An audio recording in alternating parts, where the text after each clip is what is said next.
नमस्कार दोस्तों, बहुत बहुत स्वागत है आप सभी का गवर्नमेंट एजुकेशन में। तो दोस्तों, इस वीडियो में हम देखने वाले हैं ज्योमेट्री से क्वेश्चन जो कि आपसे जेल पहरी के एग्जाम में पूछे जा रहे हैं।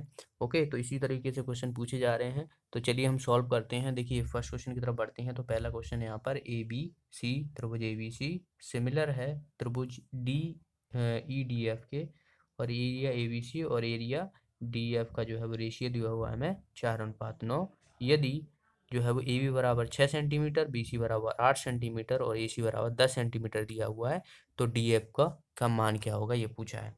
तो सिमिलर ट्रायंगल है, तो ये हो जाएगा ए बी सी, और यहाँ पर क्या हो जाएगा ई डी एफ। देखिए ए डी एफ दिया हुआ है, तो इसे आपको ध्यान रखना है बिल्कुल, क्योंकि अगर आपने एक भी बजाय इधर उधर कर दी ना, तो आपका क्वेश्चन गलत हो जाएगा। वहां पर जो है वो सिंपल ही देंगे, पर यहाँ पर थोड़ी ध्यान देने वाली बात होगी। देखिए ई डी एफ दिया हुआ है, जबकि यहाँ पर डी ई एफ, तो मतलब त्रिभुज तो एक ही है, चाहे आप एफ डी एफ कर लो, तो एरिया सब सेम ही आना है। ठीक है, तो यहाँ पर हमें इसका 4 दिया हुआ है, इसका 9 दिया हुआ है। ए बी बराबर दिया हुआ है 6, और बी सी बराबर दिया हुआ है 8, और ए सी बराबर दिया हुआ है 10। इसमें हमें किसकी, इसकी लंबाई निकालनी है, डी एफ की। ठीक है, अगर मान लो यहाँ पर आप कर देते डी ई एफ, तो यहाँ पर आपको अलग जो है वो लेंथ निकलती, क्योंकि ए सी की यहाँ पर 10 दी हुई है, तो उसका रेशियो अलग आता।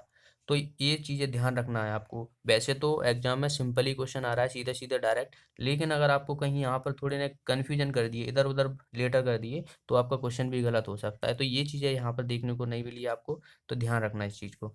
ठीक है, अब इसका जो प्रॉपर्टी रहती है वो क्या रहती है कि त्रिभुज ए बी सी अनुपात त्रिभुज, जो एरिया है ये एरिया है, ठीक है, ई डी एफ या डी ई एफ कुछ भी बोल लो, तो यहाँ पर मैं डी ई एफ ही लिख देता हूँ, डी ई एफ। ठीक है, इनका रेशियो दिया हुआ है 4:9। तो इनका रेशियो जो है वो किसके बराबर होना चाहिए, हमें ये वाली भुजा निकालनी है डी एफ, तो हमें इसके बराबर जो है वो रेशियो लेना पड़ेगा और उसका स्क्वायर करना पड़ेगा। यानी अगर मैं यहाँ पे कहूँ B C upon D F, ये हो जाएगा होल स्क्वायर। ठीक है, तो ये प्रॉपर्टी होती है। अब हमें देखिए बी सी की हमें लेंथ पता है 8 है यहाँ पर, और डी एफ हमें निकालना है, तो बहुत ही आसान है। देखिए अब 4:9, 8 अपॉन कितना हो जाएगा डी एफ, इसका सबका होल स्क्वायर हो जाएगा।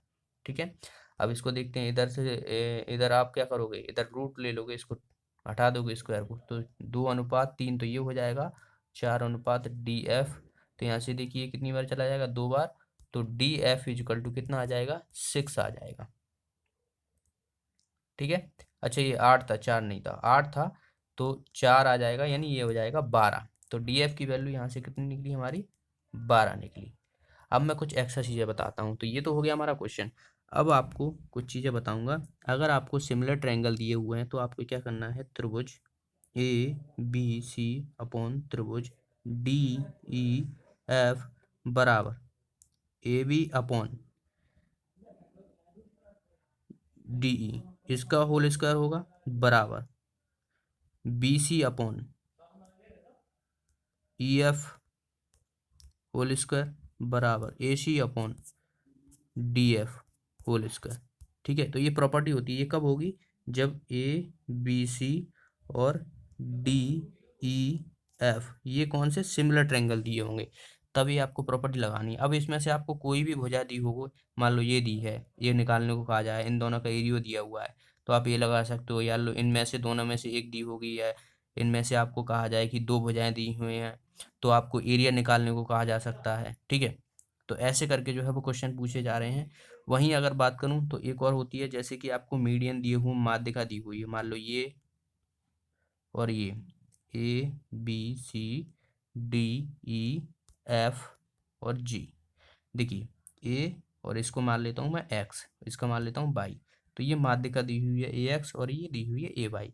अब आप सो इसमें क्या करना है, इसमें सेम टू सेम वही करना है। अब ये भी तो एक भुजाई है, एक तरीके से देखा जाए तो है तो माध्यिका, पर एक तरीके से भुजाई है अंदर। तो यहाँ से देखिए, अब इसमें आपको रिलेशन कैसे निकालना है कि इस त्रिभुज का एरिया अपॉन इस त्रिभुज का एरिया, और इसका ए एक्स का स्क्वायर अपॉन डी वाई का स्क्वायर, सेम टू सेम वही करना है। तो ये आपको कहीं भी कैसी भी वैल्यू दी हुई, मान लो ये वाली दी हुई हो, ये वाली दी हुई है, तो इन दोनों का रेशियो ले लेंगे, इन दोनों का जो है वो स्क्वायर कर देंगे। तो इस तरीके से आपको जो है वो क्वेश्चन सॉल्व करना है। वहीं पैरामीटर की बात की जाए तो त्रिभुज ABC अपॉन त्रिभुज DEF बराबर, अगर आपको पैरामीटर दिए हुए त्रिभुज के, तो आपको कैसे करना है, तो बस पैरामीटर का बस स्क्वायर करना है, त्रिभुज ABC का पैरामीटर और त्रिभुज DF का पैरामीटर का स्क्वायर। तो ये इस तरीके से आपको सॉल्व करना है क्वेश्चनों को। तो आई होप ये आपको समझ में आ गया होगा। तो ऐसे क्वेश्चन आपसे पूछे जा रहे हैं। चलिए अगला क्वेश्चन देखिए ये वाला क्वेश्चन है। इसमें क्या बोला है कि त्रिभुज ABC में भुजा BC को D तक बढ़ाया जाता है यदि एंगल ACD 120 है, तो एंगल B बराबर दिया हुआ है 2:3 एंगल A। ठीक है, तो यहाँ पर क्या निकालना है हमें, एंगल BAC निकालना है। तो ये कोई त्रिभुज है ABC। ठीक है, अब इसमें क्या बोला है कि ये जो लंबाई है इसको थोड़ा और बढ़ा दिया है, क्योंकि D तक चला गया है। ठीक है, अब ये D तक चला। अब हमें देखिए ये एंगल ACD ये वाला जो दिया हुआ है हमें 120 दिया हुआ है। अब इसकी प्रॉपर्टी क्या होती है कि 120 जो ये एंगल आ रहा है वो एंगल होता है angle A plus angle B का योग होता है। यानी ये वाला एंगल और ये वाला एंगल जोड़ देंगे तो वो 120 के बराबर होता है, क्योंकि ये बाहरी एंगल है। ठीक है, ये प्रॉपर्टी होती है। अब हमें देखिए यहाँ पर B बराबर दिया हुआ है 2:3 एंगल A। अगर मैं इसको x मानता हूँ एंगल A को, तो ये वाला एंगल कितना हो जाएगा, 2:3 x हो जाएगा, क्योंकि हमें यहाँ पर दिया हुआ है। अब इन दोनों का योग तो 120 के बराबर है, तो मैं बस इन दोनों का योग जो है वो 120 के बराबर कर दूंगा। तो यहाँ से देखिए 120 के बराबर ये हो जाएगा, ये कितना हो जाएगा, 3 इधर जाएगा तो 5x ऊपर आ जाएगा अपॉन 3 इक्वल टू 120। तो 5 से ही जाएगा, 5 दूना 10, 5 चौक 20, और ये कितना हो जाएगा ये कितना है 24, 24 दिया गुणा कर देंगे 3 का, तो S इक्वल टू 24 × 3। तो यहाँ से देखिए 2 7, तो ये आ जाएगा हमारा x। हमें पूछा क्या गया था, एंगल BAC। तो यहाँ से हमें ABC और ये हो जाएगा 120, ये डी हो जाए। हमें पूछा गया था ये वाला एंगल, ये एंगल हमने x माना था और ये वाला मांगा था 2:3 x। तो इसका निकला हमारा 72। अगर मान लो ये निकालने को कहा जाता तो 72 से इसमें मल्टीप्लाई कर देते तो ये वाला एंगल भी निकल आता। तो इस तरीके से ये वाला क्वेश्चन करना था। चलिए ये वाला क्वेश्चन देखते हैं। यदि एक त्रिभुज का एक कोण अन्य दो समान कोणों का आधा है तो वो त्रिभुज कैसा होगा, ये पूछा गया है। ठीक है, तो देखिए त्रिभुज वो कैसा होगा कि समद्विबाहु होगा कि समबाहु होगा कि विषमबाहु होगा, एक आ गया। अब पहली बात तो A B और C दिया हुआ है, इसमें क्या बोला गया है कि एक त्रिभुज का एक कोण अन्य दो समान कोणों का, यानी अन्य दो समान कोण है, यानी मैं इसको जो है वो समान कोण मान लेता हूँ दोनों को। ठीक है, उसका आधे के बराबर है, यानी इन दोनों की योग कर देता हूँ और उसको आधा कर दूंगा तो मुझे ये वाला एंगल मिल जाएगा। तो इन दोनों को x प्लस x कर दूंगा और डिवाइडेड बाई 2 कर दूंगा तो ये कितना आ जाएगा, x ही तो आएगा, तो ये भी x हो गया। अब आप देखिए ये वाला एंगल भी x है, ये वाला भी है, ये वाली भी है, यानी तीनों एंगल जो है वो बराबर है। और तीनों एंगल जिसके बराबर होते हैं वो कैसा होता है, समबाहु त्रिभुज होता है। समबाहु यानी जिसकी समान भुजाएं हों उसे समबाहु बोलते हैं। अगर मान लो ये विषम हो जाता, यहाँ पर नहीं आता, तो ये जो है वो समद्विबाहु होता है, क्योंकि दो जो है एंगल दिए हुए हैं जिसके समान, वो समद्विबाहु त्रिभुज हो जाता है। और जिसके तीनों एंगल जो है वो कोण जो है वो विषम दिए होते हैं तो वो विषमबाहु त्रिभुज हो जाता है। ठीक है, चलिए ये वाला क्वेश्चन देखते हैं। देखिए इसमें क्या बोला गया है कि यदि किसी वृत्त की त्रिज्या 21 गुना हो जाती है तो उसकी परिधि पिछली परिधि की तुलना में कितनी हो जाती है। ठीक है, परिधि पूछी गई है। अब भाई किसी की त्रिज्या को पहले मान लिया 1 थी, ठीक है, अब इसकी त्रिज्या को कितना कर दिया, 21 गुना कर दिया है। तो अब आप आसानी से निकाल सकते हो। देखिए पहले परिधि कितनी होगी, 2πr होती है, तो यहाँ पर तो एक ही रखोगे ना, ये तो दोनों में कॉमन ही होगा। अब ये कितना हो जाएगा 2πr, यानी इसकी जगह कितना रखोगे, 21 रखोगे, क्योंकि 21 गुना हो गई है। एक को अगर आप 21 गुना करोगे तो 21 से मल्टीप्लाई करने का, तो कितनी गुना हुई है, ये 21 गुना हुई है, तो बस इसका आंसर आ जाएगा 21 टाइम्स। तो जो परिधि होगी वो भी 21 गुना होगी पिछले जो वृत्त दिया हुआ है उसकी तुलना में। चलिए अगला क्वेश्चन है। देखिए ये वाला क्वेश्चन, इसमें क्या बोला गया है कि एक पिज्जा को 8 बराबर भागों में काटा जाता है तो प्रत्येक खंड द्वारा बनाए गए कोण है। एक पिज़्ज़ा है, पिज़्ज़ा आपने देखा होगा गोल होता है एकदम सर्कल की तरह। अब इसको क्या किया हुआ है, 8 बराबर भागों में काट दिया गया है, ठीक है। तो 1 2 3 4 5 6 7, तो एक कम रह गया, मान लो ये हो गया 8, ठीक है। 1 2, अच्छा यहाँ पे था, तो 1 2 3 4 5 6 7 8, 8 हो गए। अब आप देखिए ये एक तरीके से व्रत है, और व्रत मान लो ये अंदर है, तो जाहिर सी बात है ये पूरा जो है अगर देखा जाए तो ये कितना होता है, 360 होता है। तो ये 360 होता है। अब इसको कितने भागों में काट दिया गया है, 8 भागों में काट दिया गया है। तो एक खंड पूछा गया है, यानी इसका जो एंगल पूछा गया है कि एक खंड का जो है वो कोण कितना होगा। अब पूरे का जो है वो 360 है, एक का जो है वो हमें निकालना है। टुकड़ों में कितना किया है, 8 से, तो 8 से हम डिवाइड कर देंगे, तो 8 दूना 16, 8 चौको 32 और 8 पंच 40, तो 45 डिग्री। तो एक का जो है वो 45 डिग्री होगा। अगर हम 45 में जो है वो 8 का मल्टीप्लाई करेंगे तो इन सब का जो है वो योग कितना आएगा, 360 के बराबर आ जाएगा। तो ऐसे भी आप समझ सकते हो। चलिए अगला क्वेश्चन देखते हैं। देखिए ये वाला क्वेश्चन है, एक कर्ण का विकर्ण दिया हुआ है 25 सेंटीमीटर, तो इसकी परिधि क्या होगी। तो बहुत ही आसान है, वर्ग दिया हुआ है, ओके, वर्ग का विकर्ण। तो वर्ग की भुजाएं जो है वो सभी बराबर होती हैं, और विकर्ण कितना होता है, a√2 होता है, क्योंकि हमें कितना दिया हुआ है, यहाँ पर दिया हुआ है हमें 24 सेंटीमीटर। तो ये यहाँ से भी निकाल लेंगे, तो 24/√2 ये आ जाएगा। इतना आ गया हमारी भुजा। अब इसमें बोला गया है परिधि, परिधि कितनी होती है, 4a होती है। वर्ग की यानी स्क्वायर जो रहता है उसकी परिधि कितनी होती है, 4a होती है। अब ए की जगह हम ये रख देंगे, तो a = 4 × 24/√2, यही तो था भुजा। अब इसको हम सॉल्व करना है, ऐसे तो दिया नहीं होगा। तो अब देखिए ऐसे नहीं दिया होगा, तो इसको हम क्या कर सकते हैं, ऐसे कर देते हैं, √2 ऊपर और √2 नीचे मल्टीप्लाई कर देते हैं, ठीक है। तो √2 से यहाँ से 2 आ जाएगा, और √2 ऊपर पहुँच जाएगा, तो यहाँ से ये 2 टाइम्स ये चला जाएगा, और 24 दूनी 48, और ये √2, तो 48√2 सेंटीमीटर जो है इसकी परिधि होगी। तो बस यही हमारा आंसर हो जाएगा। चलिए ये वाला क्वेश्चन देखते हैं। देखिए ये वाला क्वेश्चन है, इसमें क्या बोला गया है कि एक विषम कोण के विकर्ण की लंबाई 24 सेंटीमीटर दी हुई है, और एक 18 सेंटीमीटर दी हुई है। तो इसमें विषम कोण का क्षेत्रफल निकालना है, विषम कोण का क्षेत्रफल, ठीक है।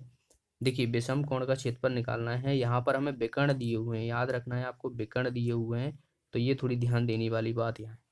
तो देखिए हम मान लिया मैंने एक कोई ये त्रिभुज है। अब देखिए आप इंग्लिश आपको हिंदी में समझ में नहीं आ रहा हो तो इंग्लिश में समझ लीजिए आप। यहाँ पर जो है वो डायगोनल दिए हुए हैं जो कि रोम्बस है। और रोम्बस क्या होता है, रोम्बस होता है जिसकी चारों भुजाएं बराबर होती हैं, और कुछ थोड़ा ना टेढ़ा सा होता है, कुछ इस तरीके से ऐसा होता है। ये भुजा ये भुजा ये भुजा सभी बराबर होती हैं। अब इसके विकर्ण यानी डायगोनल दिए हुए हैं, एक का दिया हुआ है 24 और एक की लंबाई दी हुई है 18। तो ये जो काटते हैं, ये यहाँ पर काटते हैं, तो ये दोनों समान भागों में काटते हैं, याद रखना है। तो अगर ये पूरी लेंथ 24 है तो इसकी 12 हो जाएगी, इसकी 12 हो जाएगी, और इसकी कितनी है 18 है, तो 9 इसकी हो जाएगी, 9 इसकी हो जाएगी। अब ये जो काटते हैं वो 90 डिग्री पे काटते हैं, यानी यहाँ पे जो बढ़ेगा एंगल जो बनेगा ये 90 डिग्री बनेगा। तो यहाँ से देखिए अब हमें एक त्रिभुज, ये त्रिभुज हो गया हमारा, ठीक है। या फिर आप सीधा सिंपल सा है, अगर आपको सीधा फॉर्मूला पता है तो सीधा फॉर्मूला भी लगा सकते हो, क्योंकि अगर आपको एक रोम्बस के डायगोनल दिए हुए हैं तो आपको एरिया निकालना रहता है, तो 1/2 इंटू D1 × D2 करना रहता है, यानी D1 डायगोनल 1 और डायगोनल 2, ठीक है। तो यहाँ से देखिए ऐसे भी कर सकते हो, 1/2 इंटू कितना दिया हुआ है, यहाँ पे 24 दिया हुआ है और ये 18 दिया हुआ है, तो यहाँ से कितनी बार चला जाएगा, 9 बार ये जाएगा। 24 × 9, तो यहाँ से देखिए कितना हो जाएगा, 9 चौक 36, यहाँ से लगा 3, 9 दूना 18, 19 20 21, यानी 216। तो 216 सेंटीमीटर स्क्वायर जो है इसका जो है वो एरिया आ जाएगा। अब मैं आपको दूसरा तरीका बताता हूँ, ये तो आपको फॉर्मूला पता होगा तब आप लगा लोगे, लेकिन अगर आप फॉर्मूला भूल गए हो कि जो रोम्बस है, समचतुर्भुज है, तो उसकी जो है वो कैसे वो निकालना है आपको एरिया। तो अब देखिए मैं यहाँ से ये सब हटा रहा हूँ, ये हमारा है रोमन, ये 90 डिग्री पे कट करेगा, इसकी 9 है और इसकी कितनी है 12 है, तो 90 डिग्री पे है, तो जाहिर सी बात है एक त्रिभुज बनेगा कि नहीं बनेगा, समकोण त्रिभुज बनेगा 90 डिग्री पर। तो यहाँ से हमें ये वाली भुजा निकाल सकते हैं, क्योंकि ये 90 डिग्री बना रहा है, तो ये क्या हो जाएगा, कर्ण हो जाएगा। तो 12 12 144 और 81, तो ये कितना हो जाएगा 225, और 225 का जब आप रूट लोगे तो ये आ जाएगी हमारी 15। अब ये आ गई हमारी 15, तो अब आप क्या करोगे, 15 आ गई, ये तो अगर आपसे भुजा पूछी जाए तो ये बराबर हो जाएगी हमारी 15, तो ये भुजा आ गई। अब आप किसी भी त्रिभुज को, आप समकोण त्रिभुज दिया हुआ है उसका आप एरिया निकालते हो तो कैसे निकालते हो, ये 9 दी हुई है, ये 12 दी हुई है, ये 15 दिया हुआ है, तो ये वाली भुजाओं को आप करते हो कि नहीं करते, इन दोनों का मल्टीपल करके नहीं करते हो, तो यहाँ से देखिए ये चला जाएगा और 9 छक्के 54, ठीक है। पर ये तो एक का निकला है, क्योंकि सम चतुर्भुज में ये तो 4 भुजाएं, तो चारों का निकालना है हमें, तो 4 से हम मल्टीप्लाई कर देंगे, एक का निकला है, तो यहाँ से भी क्या हो जाएगा 4 चौक 16, 4 पंजा 20 और 1 21, तो 216 यहाँ से भी ऐसे निकल जाएगा। तो ये मैंने दोनों तरीके निकाल दिए, आपको भुजा निकालने का तरीका बता दिया किस तरीके से आपको निकालना है, ठीक है। चलिए ये वाला क्वेश्चन देखिए इसमें क्या बोला गया है कि एक आयत 180 सेंटीमीटर लंबे तार से बना है, इसकी आयत की लंबाई दी हुई है हमें, वो चौड़ाई दी हुई है, कितनी दी हुई है 30 सेंटीमीटर, तो इसकी लंबाई निकालना है।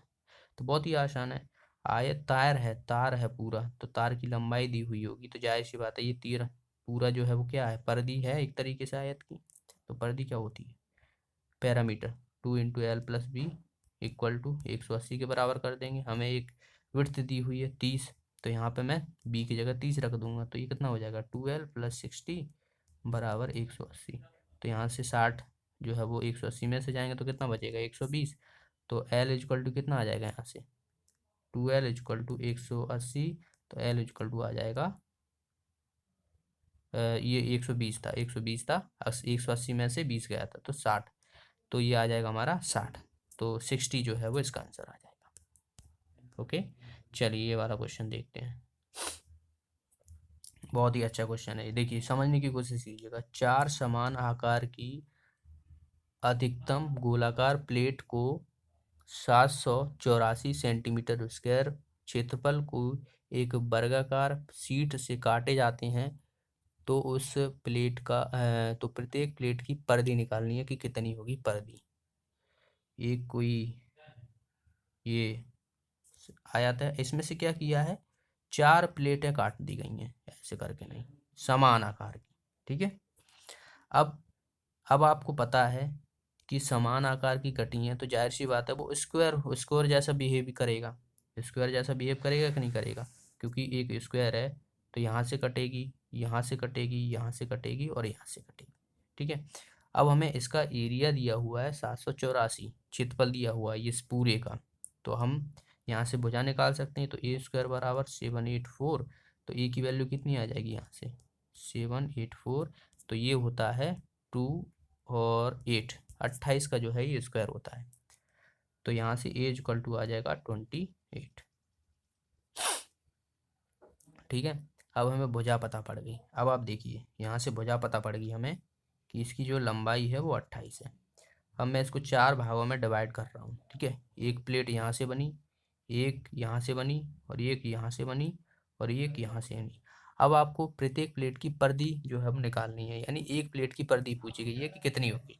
अब इसकी टोटल लेंथ 28 है, तो जाहिर सी बात है तो इसकी 14 होगी, इसकी 14 होगी, 2 बराबर भागों में काटा गया है। अब इसकी 14 है, आपको पता है कि इसकी 14 है, तो ये सर्कल जो बना है तो इसका डायमीटर कितना होगा 14 होगा कि नहीं होगा, तो जाहिर सी बात है 14 होगा बिल्कुल। तो रेडियस कितनी आ जाएगी हमारी 7 आ जाएगी। अब 7 आ गई, और इसकी भी 7 आएगी, इसकी भी 7 आएगी, इसकी भी 7 आएगी, हमें एक का पूछा गया है, तो परिधि क्या होती है 2πr, तो यहाँ से r हम 7 रख देंगे और पाई का मान 7 22/7 रख देंगे, तो 22/7 × 7, तो 7 से 7 गया, ये कितना हो जाएगा 44, तो इसका आंसर आ जाएगा 44 सेंटीमीटर। तो एक प्लेट की जो परिधि होगी वो 44 सेंटीमीटर की होगी। ओके, तो ये थे कुछ क्वेश्चन, आई होप आपको समझ में आए होंगे सारे क्वेश्चन, ऐसे ही क्वेश्चन आपसे पूछे जा रहे हैं, और जो मैंने फर्स्ट क्वेश्चन बनाया था उस पर ज़्यादा ध्यान देना, उसमें जो है वो क्वेश्चन आपसे पूछा जा रहा है, तो बहुत अच्छे तरीके से कीजिए, आसान से क्वेश्चन आते हैं। तो वीडियो को लाइक कीजिए और शेयर कीजिए, और जो भी साथी नए हैं चैनल को सब्सक्राइब कर लेना और बेल आइकन पर जरूर प्रेस करना, जिसके माध्यम से आपको वीडियो का नोटिफिकेशन मिलता है। तो मिलते हैं अगले वीडियो में। Thanks for watching the video. Have a nice day.